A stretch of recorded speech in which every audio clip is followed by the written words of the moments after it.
It's almost 4 o'clock. Some of you who know Dr. Goyal probably figured out that I'm not Dr. Goyal. Dr. Goyal had a family emergency, so she couldn't make it today. She was very sad about it, but it was a genuine cause. So I offered to give the talk for her. I did not even bother to change the name on the slides because it's really her work on that. But we work together, so we think along the same line. So I hope you find this useful. So if I may start by just asking, I'm assuming all of you either have a diagnosis or a caregiver for IBM patients, right? Is there anyone who does not have IBM in this room? Okay. All right, good. Oh, yeah, okay, sorry. I was given a cheat sheet. So I'm Tahseen Mozaffar. I'm from University of California, Irvine, and I've been there for 19 years. I'm currently the chair of neurology, but also the head of neuromuscular. So technically, I'm Dr. Goyal's boss, although she never treats me that way. We think of ourselves as friends more than colleagues, but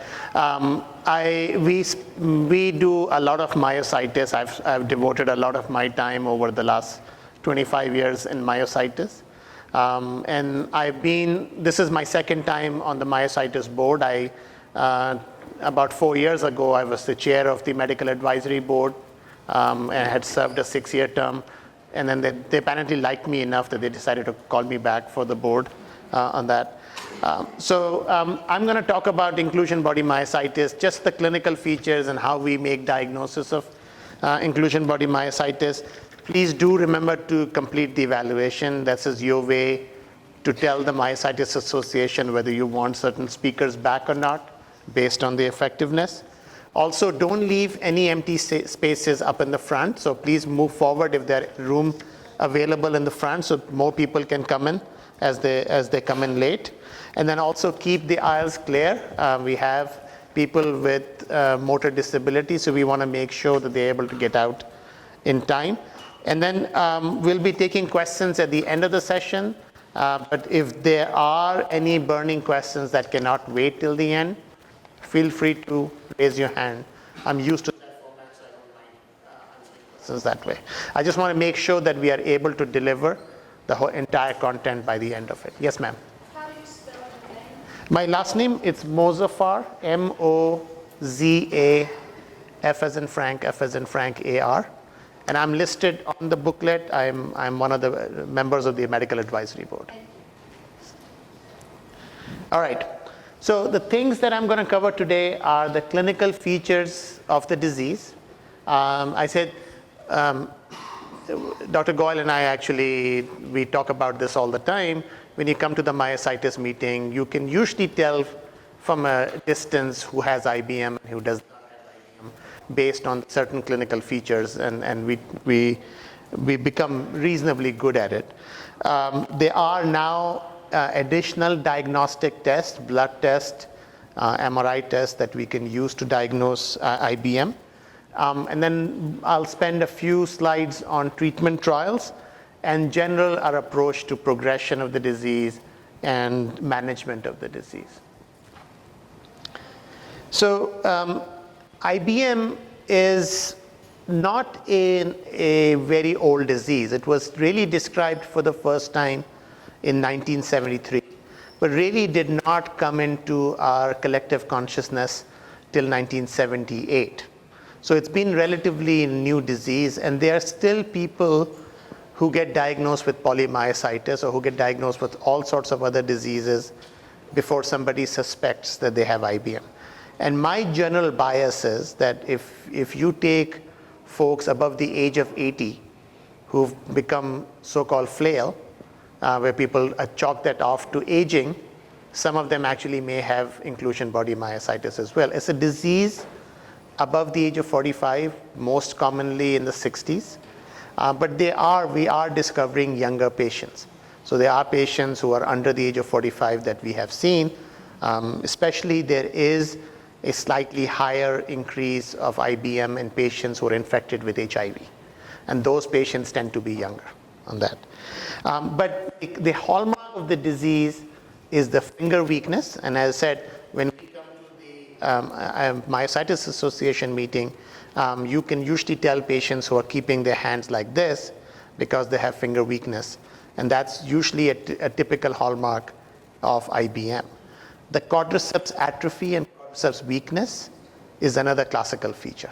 So this is a disease that somehow selectively involves the finger flexors, which are these long finger flexors of the fingers, but they also selectively affect the quadriceps muscle more than any other muscles in the body. Okay? But we are learning more and more. There are atypical presentations. There are patients who only have hamstrings weakness. There are patients who presented with foot drop as the manifestation of the disease. Facial weakness, which we never used to associate with IBM, turns out is present in about 50% of the patients on that. So there are other features as well. But if you look at, let's say, 100 patients with IBM, majority of them will either have finger weakness or they will have quadriceps weakness as the manifesting feature of the disease on that. The other feature of this disease is that unlike polymyositis or unlike dermatomyositis, this disease is asymmetric. That means one side is affected more than the other. Okay? Most other muscle disorders are symmetric, which means that they are equal weakness on both sides. And most muscle disorders are proximal, which means that the shoulder girdle muscles are much more affected, the hip girdle muscles are much more affected. IBM is an exception because in the upper extremity, oftentimes the only weakness you have are the fingers, and in the leg, oftentimes the only weakness you may have are the quadriceps on that. So again, they are atypical features. It's a disease that is more common in men. Okay, so it's about, I would say about 65-35 or 70-30. So 70% of the cases are going to be men, 30% of the cases are going to be women. Okay, on that. And then there has been a long-standing debate about IBM, whether IBM is an inflammatory disorder or is IBM a degenerative disorder. Okay, and this is very much similar to what's been happening in Alzheimer's disease of the brain, where there is a very, very prominent inflammatory response in the brain. But we now, but most people still think that Alzheimer's is a degenerative disease, where the neurons or the brain cells are dying or degenerating for some reason, and the inflammation is secondary. The situation is not as clear in IBM. So IBM again has very, very prominent inflammatory response, but there are also changes that you would consider as degenerative. And there's always this debate whether which came first. Is it the chicken or the egg? Is it the inflammation that came first and drives the degeneration? Or is it the degeneration that comes first and drives the inflammation on that? So you'll see that in life on that. So because of the pattern of weakness that you have with IBM, the falls are quite common. Falls happen because the knees give out. Falls happen because the ankle gets in the way and doesn't clear the curb, or the toes catch the floor. Okay, so falls are common. Gait difficulty is quite common. So a lot of individuals with IBM have significant problems with walking, or significant problems with walking without assistance. And the other problem that's quite prominent is a difficulty getting up from a chair. One of my patients, he's a retired pediatrician, and I had been seeing him for 2 years for some other unrelated neuromuscular problem. And then one day I asked him as part of my exam to get up from the chair, and he had a tremendously difficult time getting up from the chair. So the next thing I did was to look at his fingers, and he clearly had finger flexor weakness, and there was no doubt that he had inclusion body myositis on that. So that is reasonably common. Difficulty climbing stairs is expected because of the weakness of the quadriceps muscle, but a lot of patients complain about difficulty with coming down the stairs more than going up the stairs, and that's because their knees are unstable. So their knees do not lock themselves. Their knees tend to give out or buckle in when they're trying to come downstairs, and that's another source of falls for them. And then as I've already mentioned, the foot drop as a prominent feature of the disease, and the knee buckling as a prominent feature of the disease. And these are some examples of how people walk. But because of the hand weakness, a lot of the times these patients will complain of grip difficulty with opening jars, difficulty with manipulating keys. One of the questions that we ask as part of the IBM FRS, and it's one of the questions that I asked during the autonomous study, is if you have to pick up a coin from the table, can you pick it up right like that? Or do you have to now use alternative techniques to pick up the coin? Some people will roll it to the edge of the desk and pick it up that way, rather than trying to pick up this way. Writing is affected. So writing requires fine finger movements, and these are the muscles that are weak, so the writing is going to be affected. Carrying objects, especially grocery bags, becomes difficult. And then the proximal muscle weakness does happen. It's later in the disease, but it can happen as well. Now, a lot of especially older folks think that the reason their hand grip is weak is because of arthritis, and that may not be the case. The other common thing that I see is a lot of neurologists ascribe their hand weakness to carpal tunnel syndrome, which is something that happens as we get older. The nerves get pinched. Carpal tunnel syndrome causes sensation problems, but never gives you hand weakness. Okay, so carpal tunnel syndrome can never be the cause for hand grip weakness. So that's a fallacy that I want removed today as well. And then swallowing becomes a very important symptom in IBM. So swallowing difficulty is not part of the early features of the disease. So only about 30% of the patients will have any difficulty with swallowing at the beginning of the disease, but as they progress, swallowing becomes much more, so swallowing abnormalities are much more frequent. And in advanced stages of the disease, almost 80 to 90% of the individuals will have difficulty with swallowing on that, okay? You would be surprised how much people underreport the swallowing abnormalities on that. And we've done this. We've actually been doing a study for the last 2 years. For some of you who have come through our clinic, we are trying to validate a new outcome measure to measure swallowing abnormality. And there are people who could not drink 80 cc's of water, yet they were reporting their swallowing as normal. Okay, so it is a problem. People do tend to, they get used to a certain new baseline, so they think they're fine even though they're not fine. Okay, and that is not uncommon as well. So most of the time when you do report swallowing abnormality, it's a feeling of food getting stuck in the throat when swallowing. And oftentimes they have to chase it with water to swallow it better. So multiple attempts at swallow, chasing it water is a typical symptoms.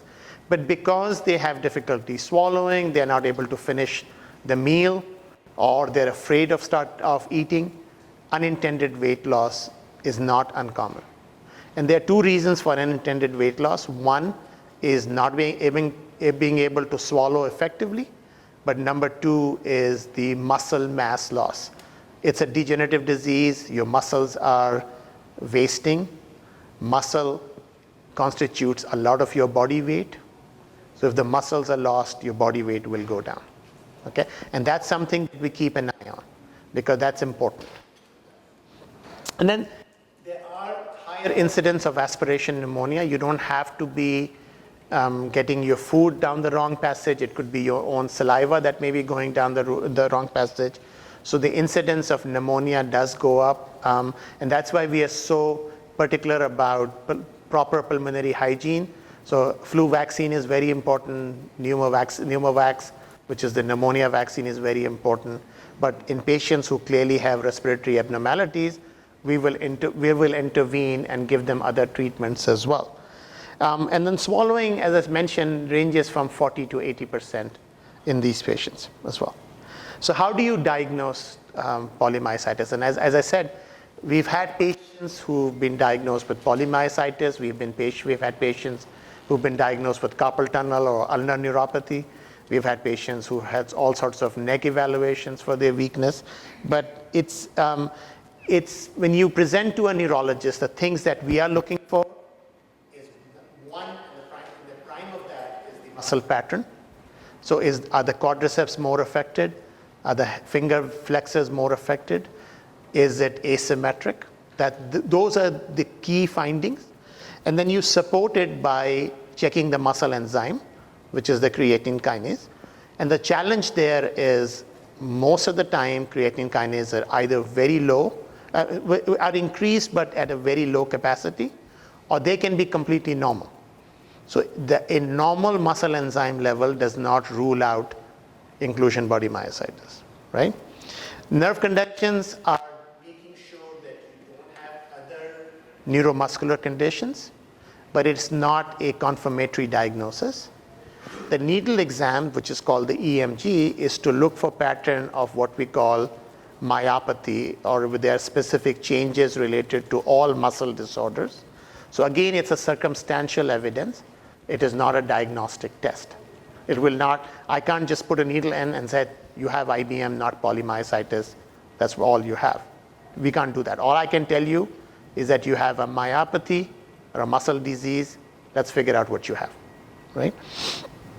Oftentimes, and then in IBM, this is still the case.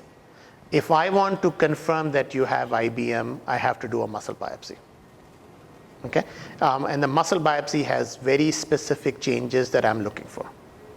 Okay? Now, are those muscle biopsy changes present in 100% of the cases? The answer is no. And that's why selecting the muscle that you want to biopsy is very important. Okay? So false negative biopsies are common because you biopsied the wrong muscle. Okay? And that's why we've started using ancillary tests such as muscle MRI. Muscle MRI has become hugely important in myositis, especially IBM, because there is a very specific pattern of abnormality on the MRI. Okay? And then the antibody testing, and I'll talk a little bit more about it, becomes very important. And there are patients of mine who I know have IBM based on the fact that they have finger weakness, based on the fact that they have quadriceps weakness, who have the MRI abnormality, who have the antibody positive, and I have not done a biopsy on them yet because I don't necessarily need the biopsy to make a diagnosis. But if they need to get into a clinical trial, then I will have to biopsy them because that still is required for inclusion into a clinical trial. Okay? From a clinical point of view, especially since I currently don't have any treatments, I don't want to subject them to a muscle biopsy. But if I want to ever get them into a clinical trial, they will have to have a biopsy evidence for IBM.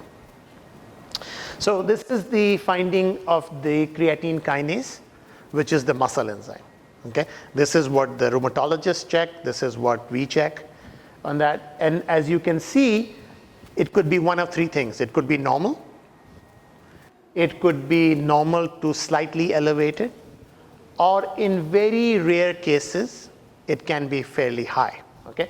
But if you look at the numbers at the bottom that Dr. Goel has circled, majority of the cases, so 240 is the upper limit of normal, right? So most of the cases are between 267, which is barely above normal, and in one particular series, they went all the way up to 1,000, which is quite high for IBM, but still does not rule out IBM. Occasionally, things happen, right? But most of them, if you look at the majority of these studies, most of them are very mild to modest increase in serum creatine kinase.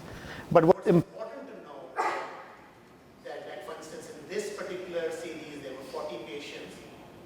The mean or the average creatine kinase was only 190, which is normal. So a normal CK does not rule out IBM. Okay. So that's something important to carry on. This is what the muscle biopsy looks like. So the muscle biopsy often has inflammation, so like this stuff. They have what's called rimmed vacuoles. So these are holes in the muscle that are rimmed by these red material on the trichrome stain. So that's why they call red rimmed vacuole. And that's one of the classical features of IBM. So for a diagnosis of IBM on the muscle pathology, you need to have inflammation and you need to have rimmed vacuoles. Okay? Now, both of these may not always be present. In some cases, especially late in the disease, you may not see rimmed vacuoles. I'm sorry, you may not see inflammation. Early in the disease, especially in women, you may not see rimmed vacuoles. Okay? And thus you can see where the confusion comes in. So if somebody comes in with high CK, has muscle weakness, has inflammation on the muscle, but has no rimmed vacuoles, they automatically get told that they have polymyositis. Okay? And they get treated with prednisone and they get treated with azathioprine and all sorts of other poisons. Okay? But they may not have polymyositis. Okay? And then if you really are being scientifically accurate, then you need to take the muscle to what's called an electron microscopy or ultrastructure. And all the ultrastructure, you see these inclusions within the nucleus. And this is how the disease name first came about. So these are the inclusions that Dr. Samaha and Dr. Karpati saw on the electron microscopy, and that's how the name Inclusion Body Myositis came about. So you had myositis because you had inflammation, and you had inclusion bodies in the nucleus. Okay? These days, we don't routinely do electron microscopy. Okay? So most of the time, you will get this evidence, you will get this evidence.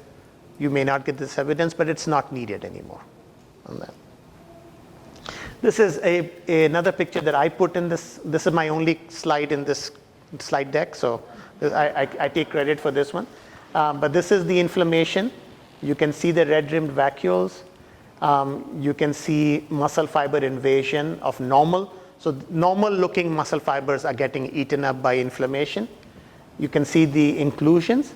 But then there are two other abnormalities. And it turns out that if pathology labs use these two abnormalities, your chances of making an accurate diagnosis goes up incredibly high.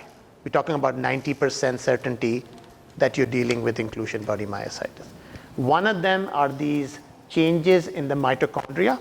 So a lot of these patients have reduced enzymes coming from the mitochondria. This particular one is looking for an enzyme called cytochrome oxidase. And it turns out that cytochrome oxidase abnormality is present in over 90, it has a predictive value in terms of IBM over 90%. Okay? Some labs still don't do this routinely. So again, that's something that the pathologist should be doing. And the other is this special immunostain for a protein called P62. Okay, P62 is a protein that is involved in protein metabolism. It's trying to break down all these abnormal proteins. So in IBM, you see a lot of these abnormal P62 inclusions. And this is, again, has an incredibly high predictive value. So if somebody has this and this, in addition to this, that's almost 100% certainty that we're dealing with IBM. You don't have to think about any other disease at that point. All right? So what happens if you don't have rimmed vacuoles? That happens in about 40% of the patients. Okay? Marianne de Visser, who's here in the audience, in this conference, she's a very famous neuromuscular neurologist from Amsterdam. And Marianne has shown many times that oftentimes patients with IBM don't have rimmed vacuoles on the muscle biopsy. So absence of rimmed vacuoles does not mean that you don't have IBM. Okay? And that's where, again, that reason why so many patients have been labeled as polymyositis. And I like to say the rheumatologists don't know any better, but that's not true. But it's because the pathologist led them wrong. Because the pathologist called this as polymyositis rather than IBM because they did not see the rimmed vacuoles. Okay? But it can happen in about 40% of the cases. Rimmed vacuoles are a later finding in the disease. So if somebody is in their first or second year of diagnosis or disease onset, they may not have rimmed vacuoles on the muscle biopsy, especially if you're a woman. Okay. Women also tend to present with symmetric weakness at the beginning of the disease rather than asymmetric disease. Okay. So there is some concern there that, again, that's why they get diagnosed with alternate diagnosis of that. So we've been very interested in this blood marker called NT5C1A antibodies, and some of you may have heard me talk about this ad nauseum, okay? Because we think it's very important, okay? It was described in 2013, and there were two independent groups, one from Boston, one from the Netherlands, that described this antibody, okay? And it's present in, depending on the series you read, it's anywhere present in about 30% up to 80% of the patients. So it really depends on how the lab sets their criteria for calling it abnormal. Okay? So the way the labs work is that they have to, in advance, set the criteria, whether they're going to call it 2.5 times standard deviation, whether they're going to call it 10 times standard deviation.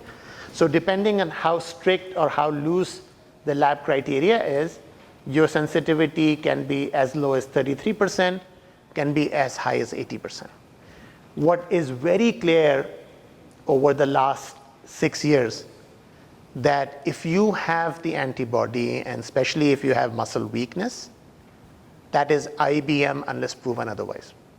Okay? So the specificity refers to what are the chances of this being a false negative is very high.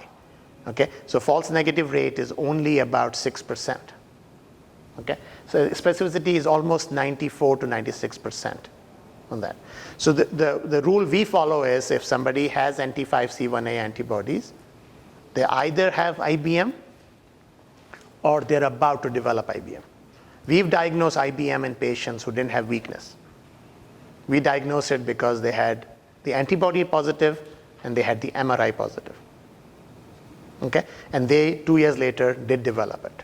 Okay? I diagnosed a gentleman in 2015 who I've been following since 2003. And at 2003, he presented with symmetric weakness of the arms and legs. Right? Luckily, Dr. Pestronk in St. Louis had his blood from 2003. In 2015, he now presents with asymmetric weakness, with his fingers being affected, his quadriceps being affected. We sent his blood. In 2015, it was positive. Dr. Pestronk was able to pull his blood from 2003, it's stored in his freezer. His antibody was positive even back in 2003. Okay? Dr. Greenberg has reported this. There are other people who have reported this. So the antibodies may show up many years before patient actually develop muscle weakness. So think about it. There may be patients who are pre-symptomatic, that they haven't manifested the disease yet, but the disease has already started. Okay? And that's a challenge because the disease may be going on longer than what the patient thought was happening. But we've used this quite effectively. Now, there are other diseases that may have this antibody. So, for instance, dermatomyositis, about 15% of the patients may have this particular antibody. And there's some patients with lupus and Sjogren's that may have antibodies. The trick there is most of those patients don't have any muscle weakness. Okay? So if you have muscle, that's why I qualified it. If you have muscle weakness and if you have this antibody, there's an incredibly high chance, above 90%, that you have IBM. Okay? And I know that in the aramoclonal study, they actually are looking at the antibodies as well. Part of that is to look at whether the disease response, treatment response, was any different in patients who were antibody positive versus antibody negative. Okay. So this is a paper from Tom Lloyd, who's here in the meeting, so is Andy Memon. And then they found about 61% of their patients had IBM, had this antibody, but about 23% of Sjogren's patients. So one of the most useful use of this antibody is if somebody's been diagnosed with polymyositis and they have this antibody, they don't have polymyositis, right? So this is, again, I would use this from that point of view as well. And then Dr. Goel, who was supposed to be giving this talk, and she and I had looked at our patients with this antibody. So we took the first 25 patients who were tested for this antibody, and we brought them in for additional evaluations. And it looked like that the antibody actually conferred a different disease behavior than patients who were antibody negative. Okay, so in our collection of 25 patients, the patients who had antibodies had more motor weakness, so they had more severe muscle weakness, or they had more severe muscle disability. They had a higher incidence of dysphagia or swallowing abnormality. And even though till this time, respiratory involvement or breathing muscle involvement was not suspected in IBM, since we routinely do that in our muscle patients, we found out that patients who were antibody positive were significantly more likely to have respiratory insufficiency or diaphragmatic weakness on that. And we published this paper in 2016 in the Journal of Neurology, Neurosurgery, and Psychiatry. And additionally, what we showed was the patients who had the antibody present took a longer time to get up from a chair. This is the so-called time get up and go test, and it really tests your proximal muscle weakness. They were more likely to have dysphagia, but also they were much more likely to use a walker or a wheelchair compared to patients who were seronegative or antibody negative. Okay? And generally, this has stood the test of time. This data was collected in 2013. We have patients who are still following up with in the clinic, and generally, this pattern is holding true. Very recently, we have started repeating this testing in relation to another blood marker. But again, so we will have more follow-up data on that. Now, people thought we were crazy, but some folks took us seriously. So this is the European group. This is multiple European countries. They pooled their data. So this is a much larger study. This is 300 patients now in this study, as opposed to 25 patients that we presented. Okay?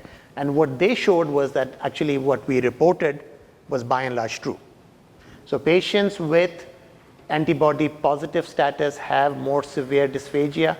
They have a trend towards higher mobility aid use. They have more facial weakness. They had more respiratory events like pneumonia and aspiration. But one striking finding, which we had not looked at, was that patients who are antibody positive compared to antibody negative lived less. On an average, patients with antibody positive status live 8 years less than patients who are antibody negative. So it does affect your life expectancy as well. Okay. As I said, we've become a huge fan of muscle imaging. In Europe and other countries where they are nationalized medicine, you don't have any problems getting MRIs because the government allows it. Every time I order an MRI in the US, I have to field 3 phone calls from the insurance company. And I have to justify to some person who doesn't know anything about MRIs or disease why this needs to be done. Okay? The other thing is that Europeans have become really good at doing whole body imaging, which means they can do the entire body in one image, looking at multiple muscles. I would be lucky if I request a MRI of the thigh and a leg and the upper arms. I often have to negotiate with the insurance company which muscle they will allow. So we've compromised and we said, look, just give me the thigh muscle. That's all I care about. Okay? So the advantage of MRI is that it's a very easy technique, provided that you're not claustrophobic, to visualize the muscle. You can look at muscle in multiple different ways and you can figure out if the muscle is normal, it's healthy, it's unhealthy, is there fat replacement, there's abnormal signal, etc. You can look at the volume. So is a muscle atrophic? Help measure disease progression and disease activity based on that. So these are some of the images. So this is a forearm muscle. So this is your MRI of this muscle. And you can see that gray is healthy. So anything that's gray is good. Anything that gray is good. But you can see that especially the forearm flexors, these muscles out here, they're starting to become white. And the white is fat on a T1 signal. Okay? So this is now muscle turning into fat. The rest of the muscle is relatively healthy, except for this portion, which is fat, and then this muscle. And then some of these signals are bone signals. So So this is bone, all right? This is the thigh muscle. And this is the quadriceps muscle. This is the hamstring muscles. And you can see marbling of the quadriceps muscle. That's because of fat infiltration. Now, one muscle that is relatively spared, and we always look for that. So you can have really horrible looking fatty muscle in the quadriceps. This muscle, which is still part of the quadriceps, but somehow spared, is a muscle called rectus femoris.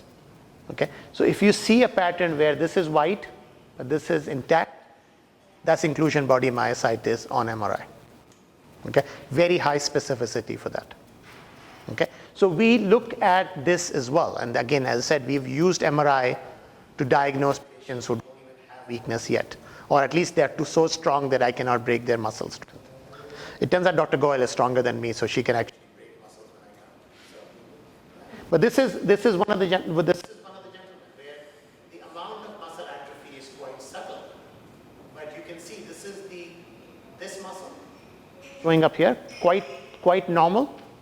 But then this muscle is all white. Okay? And this is inflammation in the muscle. This is signal change called stir signal. And that represents, or T2 signal, that represents edema, which is water trapped. And that often means inflammation. Okay? So again, you can look at these changes in real time and you can figure out if somebody has abnormality or not. So that's all of that is good. The question really is, how do we treat IBM? Okay? One thing I can tell you, that immunosuppression doesn't work. Okay? And if so there are a number of hypotheses why IBM happens. It really depends on the religion you believe in, and I'm talking about scientific religion, not real religion. So some people believe in cell stress, some people believe in inflammation, and I happen to be in this religion. There are people who believe in degeneration as a cause. Obviously, the end result is damage to the muscle fiber, and then eventually they will cause cell death. But then there are other factors. Aging definitely is involved because this is a disease of the older folks. There is impaired protein degradation. So if you talk to Dr. Weil, he will talk about protein degradation for 5 hours to you on that. Not that he's wrong, but I just think. And then there is very good data that's coming out of Dr. Tom Lloyd's lab, where they have taken muscle tissue from human patients, put it in a mouse, and let it survive there. And it turns out that the muscles from IBM patients cannot regenerate or grow back as well. But if you radiate them, if you take out the inflammation, they grow back fine. So there's something in the environment in the muscle that prevents it from regenerating or prevents it from repairing itself. Okay? So again, it's a multimodal disease. There is no one single explanation for why muscle disease happens. The problem with treatment trials is we only look at one aspect of the disease. Okay? This is not like cancer where they do multiple chemotherapies at the same time. In neurology, the rest of neurology, we tend to be very dogmatic. We'll only treat one thing at a time. Okay? And it may not work that way. We've learned that from ALS. We haven't been able to make a dent in the disease yet. So these are all the drugs over the last 30 years that have been tried in IBM, and none of these, unfortunately, have worked. So there have been a number of trials with IVIG, which is a very popular drug. There have been a number of trials with corticosteroids, going back to as early as 1995. My old bosses tried methotrexate. Azathioprine was trialed. Anti-lymphocyte globulin, again, trying to wipe out the inflammation, was tried. Simvastatin, and a whole bunch of other drugs were tried. And then Campath was most recently trialed in Dell and things. And none of these so far have made any difference in IBM. In fact, there is data to suggest, and again, there are problems with this paper, so don't treat it as gospel.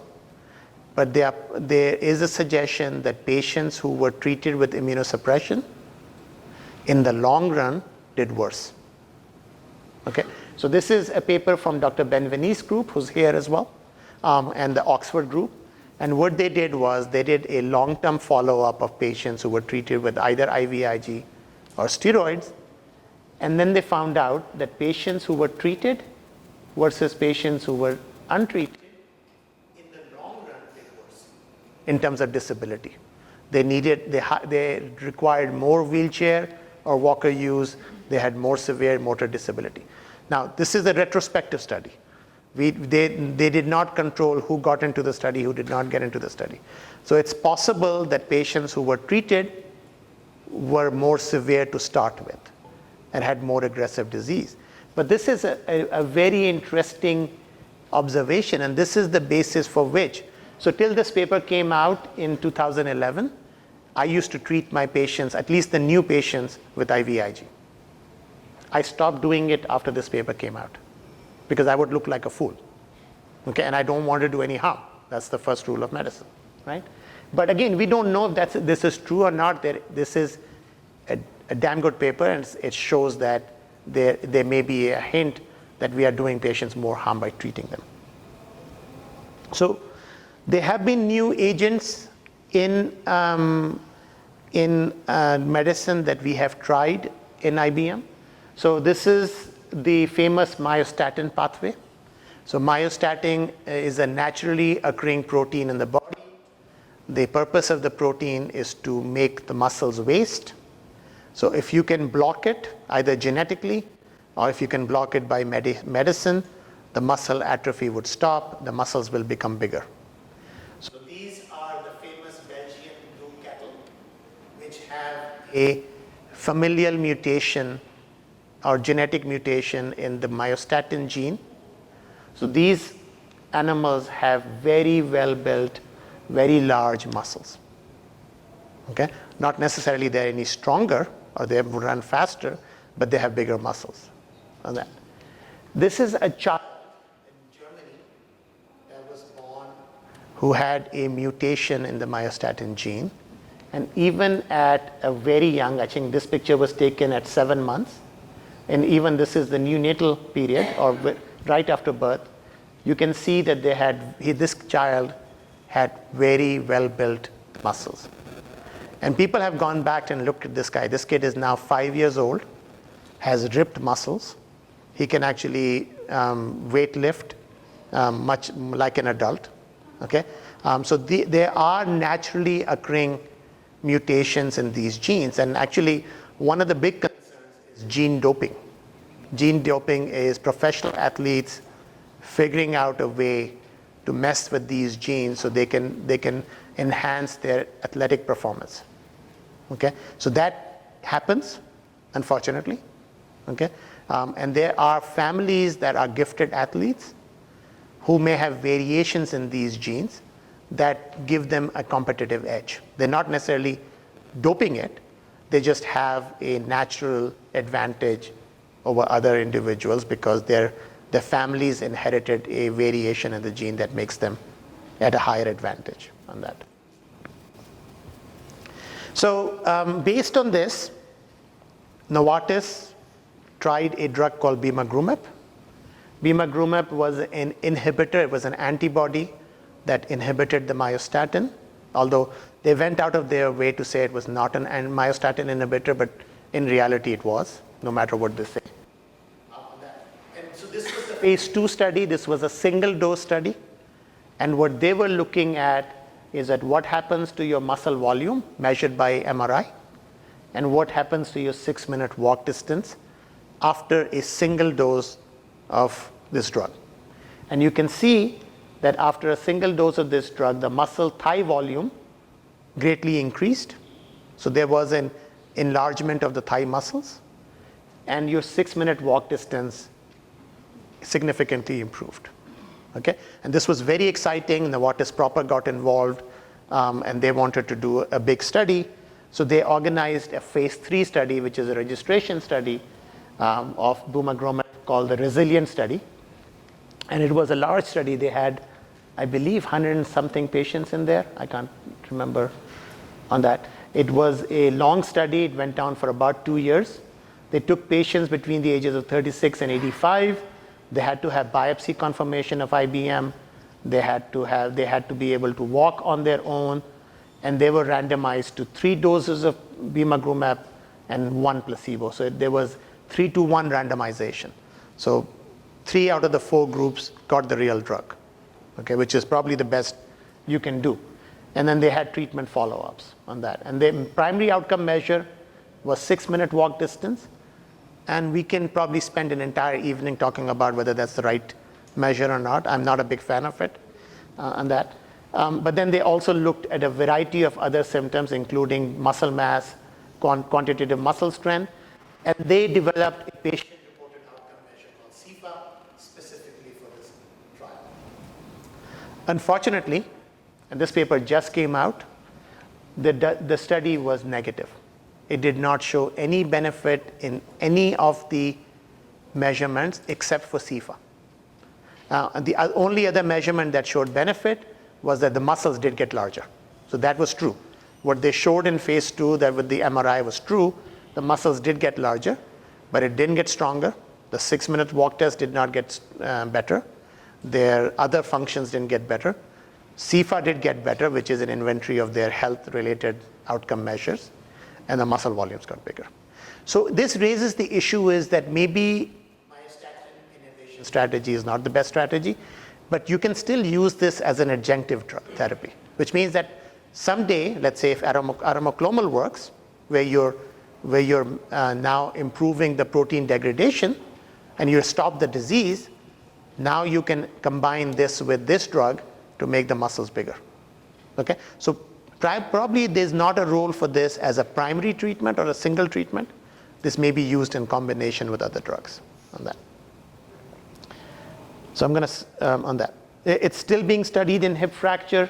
It's still being studied in something called sarcopenia, which is a decrease in muscle mass with aging. We don't know what the results look like right now. So the other strategy is arimoclomol, which is a heat shock protein augmenter.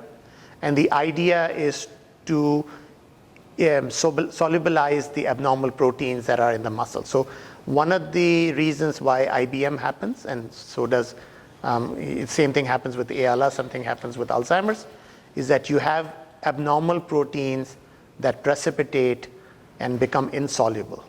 So the idea of arimoclomol is how do we make them soluble again and degrade them through the normal system, which is the proteasomal system on that.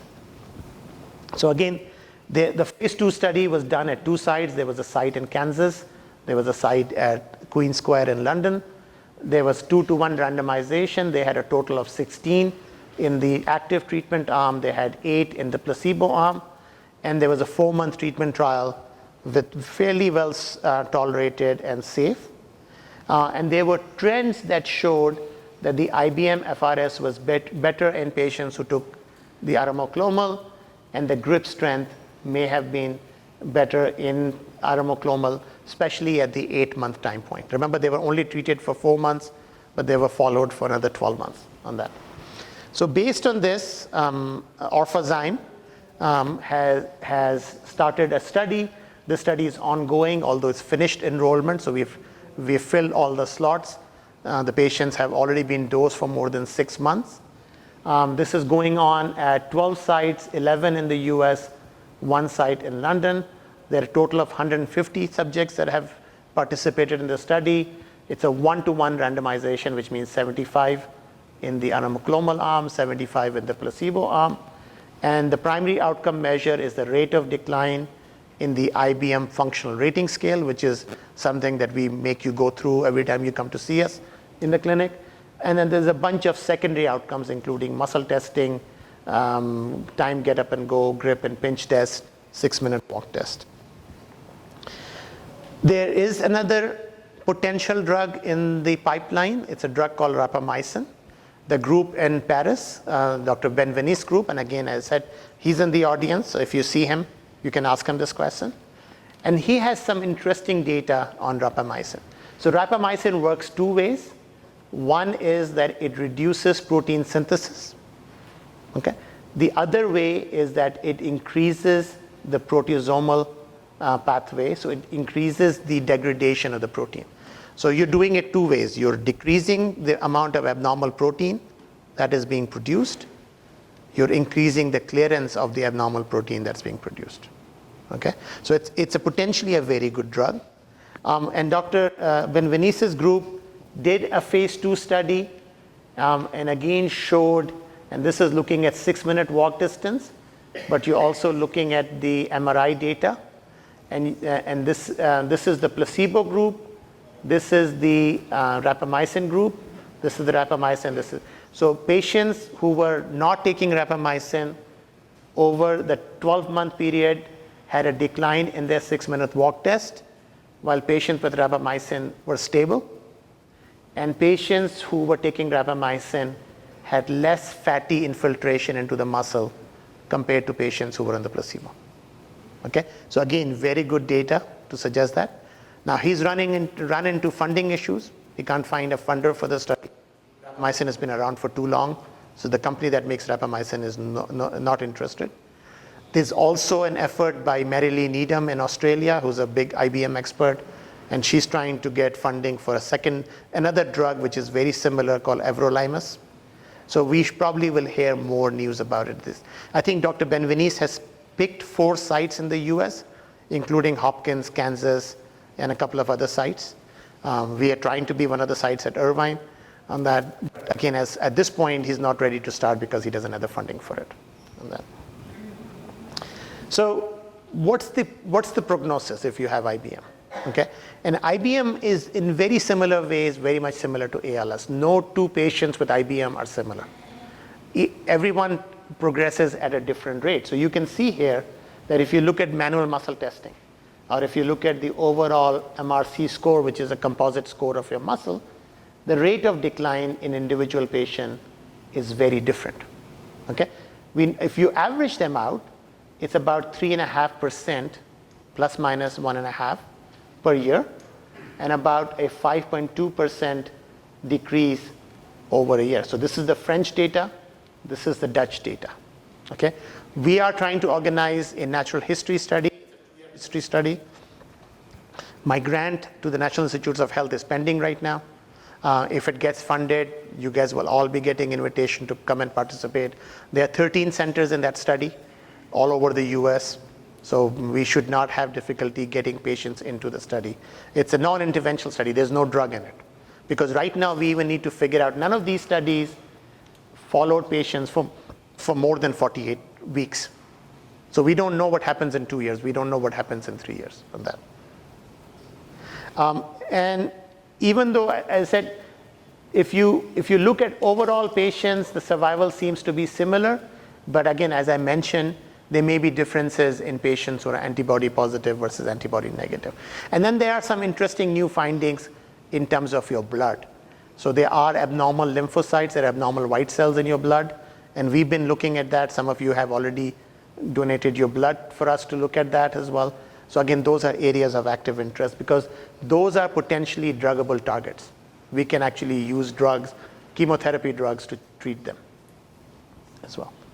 And then the biggest cause of disability or mortality or morbidity is the respiratory system, the pneumonia that happen, and the respiratory failure. And then falls and injury are the other big reason for concern. So the way we manage is we have you come every 6 months to the clinic, and we make sure that you get seen not only by a neurologist, but also by a physical therapist and a speech therapist. We measure your respiratory functions. We take an inventory of your health-related complaints. So again, assistive devices are key because we want to make sure that you're safe when you're walking. And sometimes you have to put safety in front of vanity. So if you need to use a brace, you use a brace. If you need to walk with a walker, you walk with a walker on that. The risk of falls have to be minimized. Dysphagia can be managed with diet modification. Sometimes we do dilatation therapy, although it's not clear to me if it really works in all patients. Very rarely, we had to do a gastrostomy tube, an external feeding tube. And then try to minimize the risk of aspiration pneumonia. As I said, we routinely check respiratory function, so we have a low threshold to start somebody on a BiPAP. And then there are adaptive equipment, shower chairs, lifts, safety rails, hospital beds, etc. And then we are a big fan of exercise, not intense exercise, but low-grade aerobic exercise, swimming, walking, a stationary bike. because the belief is that if you keep the muscles active, they will decline slower than if you don't. So no exercise is worse than exercise. So I'm going to stop here. Dr. Goyal likes to show this as the view from our office, which is not true. We are about 13 miles from the ocean, but we're still pretty close to the ocean. All right, thank you.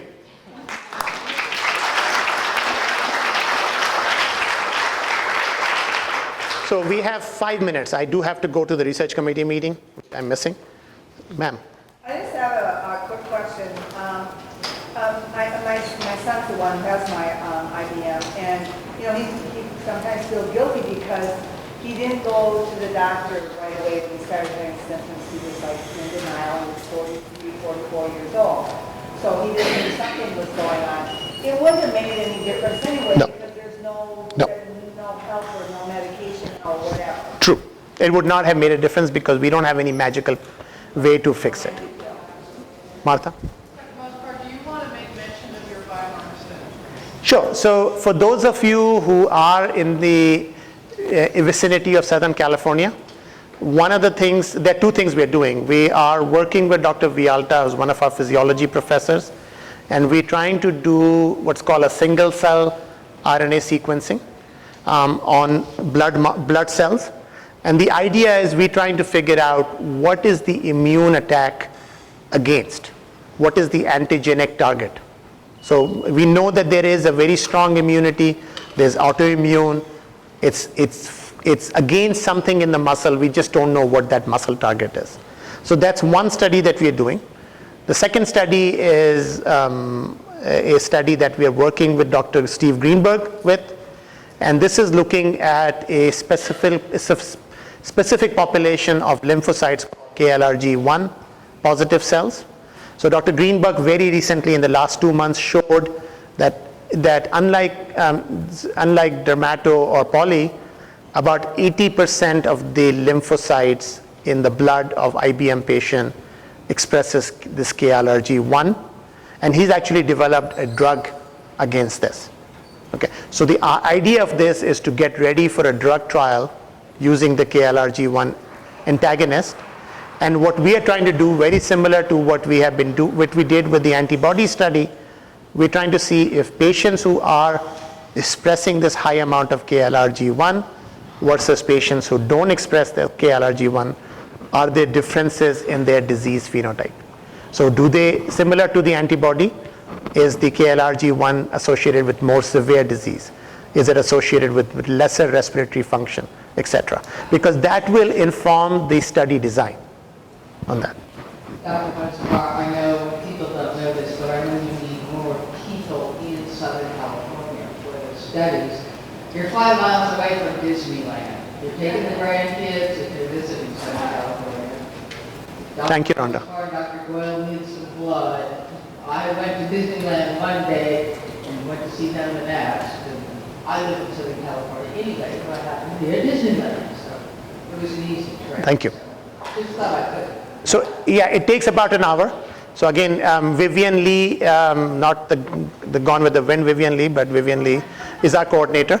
And again, if you are in the region, just let us know. Ma'am. If you don't live in Southern California, but you can get there, can you still participate? So there are certain limitations. We're only doing the study on Mondays because the blood has to be delivered fresh to the lab. And we are down to our last 20 patients. But in reality, the last 20 are the most difficult to get. Okay. And if you have LGL leukemia, are you automatically disqualified? No, again, you're more likely to have those cells. So LGL leukemia is the one associated with the KLRG1. Is there any research that shows why MHC class 1 is upregulated? No, we don't know that.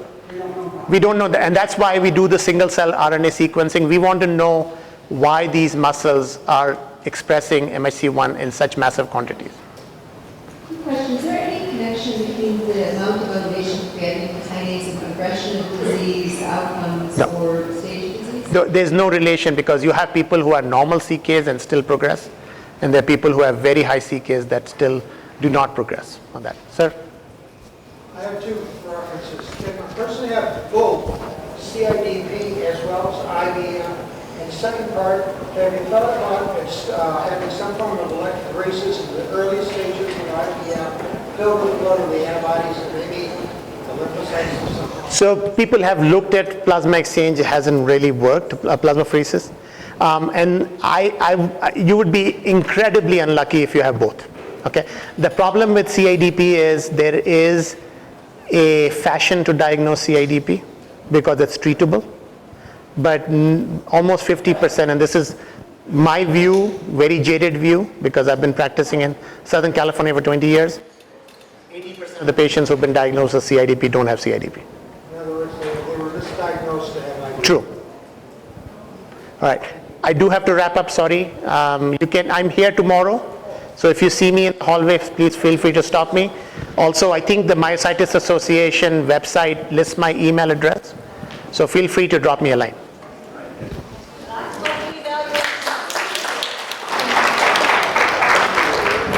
What do you know about the pioglitazone trial? Do you see that as being effective? Yeah, no, but it's very early. I'm